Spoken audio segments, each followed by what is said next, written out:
ಬಹುಕೋಟಿ ಹಿಂದೂಗಳ ಕನಸು ಅಯೋಧ್ಯೆಯ ರಾಮ ಮಂದಿರದ ಮೊದಲ ಹಂತದ ಕಾಮಗಾರಿ ಪೂರ್ಣಗೊಳ್ಳಲಿದ್ದು 2024ರ ಜನವರಿ 22ಕ್ಕೆ ಲೋಕಾರ್ಪಣೆಗೊಳ್ಳುವುದಕ್ಕಿದೆ.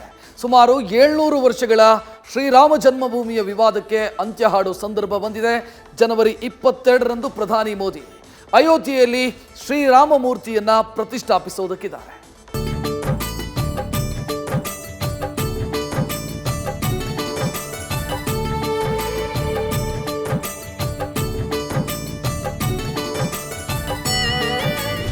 ಭಾರತದ ಪ್ರಾಚೀನ ನಗರಗಳಲ್ಲಿ ಒಂದಾಗಿರುವ ತ್ರೇತಾಯುಗದಲ್ಲಿ ಶ್ರೀರಾಮಚಂದ್ರನ ಜನ್ಮಭೂಮಿ ಅಯೋಧ್ಯೆ ಸರಯೂ ನದಿ ತೀರದಲ್ಲಿದೆ. ಭಾರತೀಯರ 6 ಪವಿತ್ರ ಸ್ಥಳಗಳಲ್ಲಿ ಒಂದೆಂದು ಉಲ್ಲೇಖವಾಗಿದ್ದು, 3.5 ವರ್ಷಗಳ ಬಳಿಕ ರಾಮ ಮಂದಿರದ ಮೊದಲನೇ ಹಂತದ ಕಾಮಗಾರಿ ಮುಗಿದಿದ್ದು ಲೋಕಾರ್ಪಣೆಗೆ ಸಜ್ಜಾಗಿದೆ.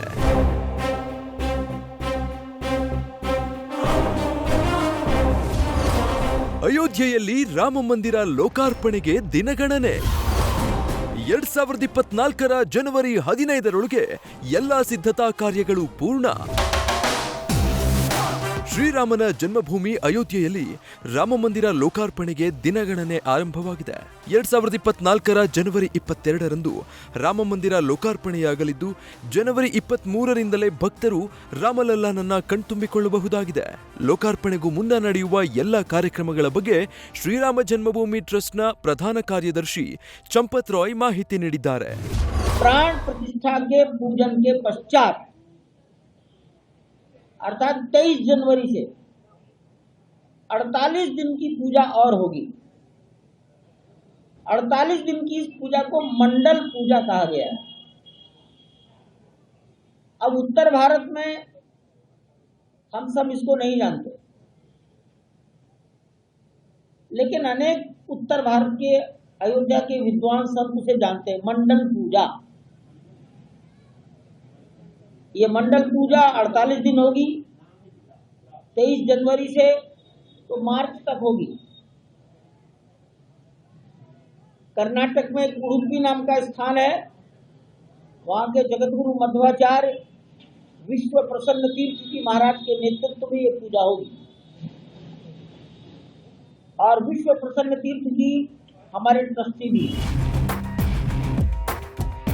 ಇನ್ನು ರಾಮ ಮಂದಿರ ಲೋಕಾರ್ಪಣೆಗೆ ಸಾಧು ಸಂತರು, ಗಣ್ಯರು, ಅತಿಗಣ್ಯರು, ಅತಿಥಿಗಳನ್ನ ಆಹ್ವಾನಿಸಲಾಗಿದೆ.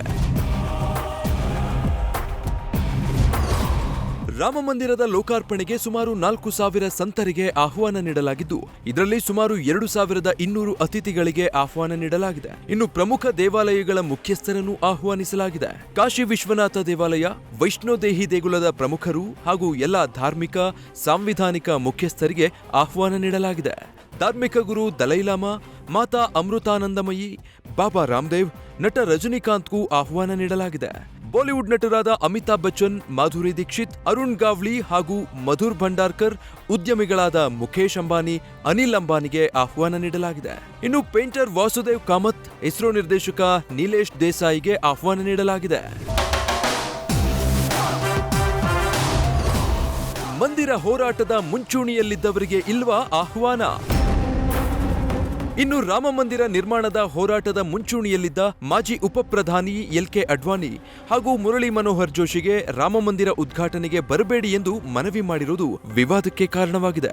ಬಿಜೆಪಿಯಲ್ಲಿ ಹಿಂದಿನಿಂದಲೂ ಹಿರಿಯರನ್ನ ಕಡೆಗಣನೆ ಮಾಡಲಾಗ್ತಾ ಇದೆ ಅಂತ ಮಾಜಿ ಸಿಎಂ ಜಗದೀಶ್ ಶೆಟ್ಟರ್ ಕಿಡಿಕಾರಿದ್ದಾರೆ.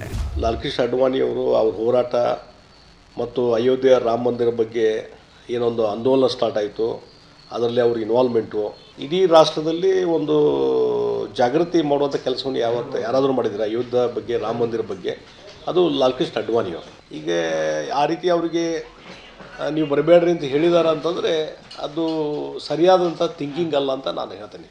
ಅಡ್ವಾಣಿ ಅಂಥವ್ರಿಗೆ ಈ ರೀತಿ ಅಂದರೆ ಏನಾಗ್ತದೆ, ಅಡ್ವಾಣಿ ಅಂತ ಹಿರಿಯರಿಗೆ ಇವತ್ತು ಒಂದು ರೀತಿ ನಿರ್ಲಕ್ಷ್ಯ ಮಾಡುವಂಥದ್ದು ಮತ್ತು ಅವರ ಅವಶ್ಯಕತೆ ಇಲ್ಲ ಅನ್ನುವಂಥದ್ದು ರೀತಿ ಇದೆಯಲ್ಲ, ಅದು ಸರಿಯಲ್ಲ ಅಂತ ನಾನು.